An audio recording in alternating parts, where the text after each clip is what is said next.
Magandang araw Luzon, Visayas at Mindanao, Sabah. So welcome back sa ating YouTube channel, Pilipinas News Channel nga pala ulit.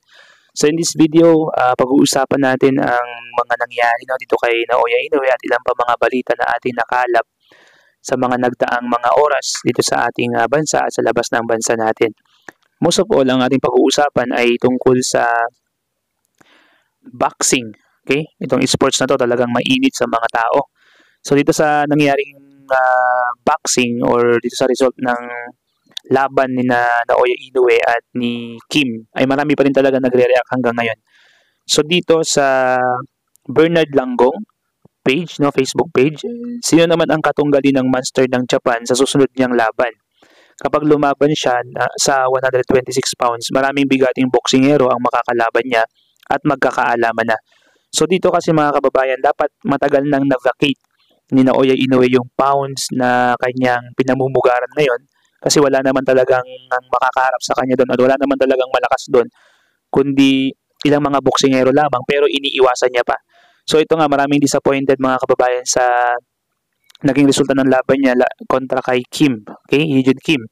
At nadismaya yung mga promoters, nadismaya yung mga boxing analysts and experts dahil nga sa isang number 1 pound per pound na nailista ng BoxRec or ng boxing records ay ganun ang gagawin mo. Idadak mo or iiwasan mo yung mga dapat nakalaban, yung mga mandatory challenger, pero at lalabanan mo yung mga mahihina o yung 57 rank.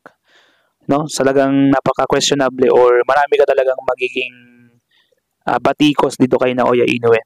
So ganun pa man, sabi dito sa Boxing Talk Pilipinas, ngayong linggo na undefeated versus undefeated, okay, si David Benavides 29-0 versus David Morel. Magkapangalan pa ito mga kababayan, mga sikat din sa boxing world to. 11-0 naman si David Morel. So sa February 1 po ang laban nila ngayong taon. Sa arena in Las Vegas, Nevada po ang kanilang magiging laban. So mga heavyweight po ang mga maglalaban po dito mga kababayan. So sa iba pang mga balita dito sa Rick Sports TV, ang ating pong sources po ngayon, Floyd Mayweather wants to see Gervonta Tank Davis versus Naoya Inoue potential fight at catchweight.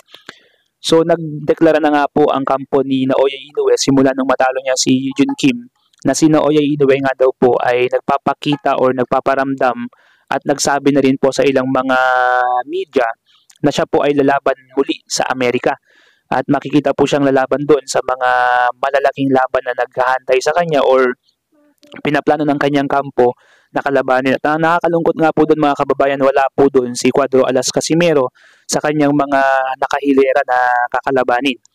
Pero dahil po malapit na siyang lumaban sa Amerika, sabi po dito ni Naoya Inoue, ay Gervonta Tank Davis at Naoya Inoue po ang gusto niyang makitang laban. Sabi po niya dito ni Floyd Mayweather Jr., one of the greatest of all boxers na po, I think Naoya Inoue is a helluva fighter. I would like to see him fight Gervonta Davis at catchweight. So pwede pong mangyari yun basta meron po silang pagkakasunduan na catchweight. Ibig sabihin kahit mabigat si Gervonta or mabigat si Inoue, pwedeng magdagdag si Gervonta at magbawas naman si Inoue or vice versa. Basta meron silang tinatawag na catchweight. Pag sabi pong catchweight, ito po yung paghahandaan nila in the middle na magsasalubong po yung kanilang weight para magkaroon sila ng formal or patas na laban. So yun po yung nakalap natin balita mga kababayan. At karagdagan po iba naman po ito sa boxing. Ito naman pong creation or invention ng quantum tech. Ito po yung quantum technology mga kababayan. Ibang-iba po sa law of physics po itong quantum technology according to physicist Albert Einstein mga kababayan. So sabi po dito, scientists aim to teleport an entire human. This new quantum tech can make it possible. So ito po mga kababayan ay nakakabigla na balita na meron na po palang mga technology na maaari, no? Konting research na lang, konting tiis na lang yung mga fictions na dati namin binabasa bilang mga millennials noong panahon ng 1900s or 2000 or 20th century ay talaga namang wala pa po itong mga ganito. Nasa libro lang po ito. Wala pa nga sa TV nung ito. So nung nasa libro siya, naisa TV na, at ngayon maisasakatuparan or magiging makatotohanan na.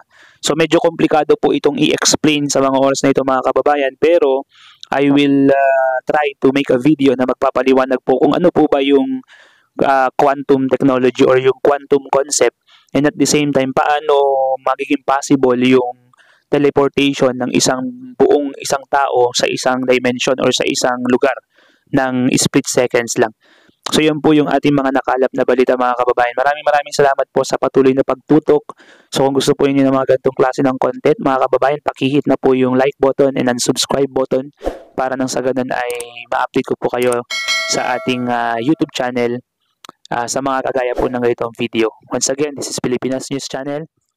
Peace out.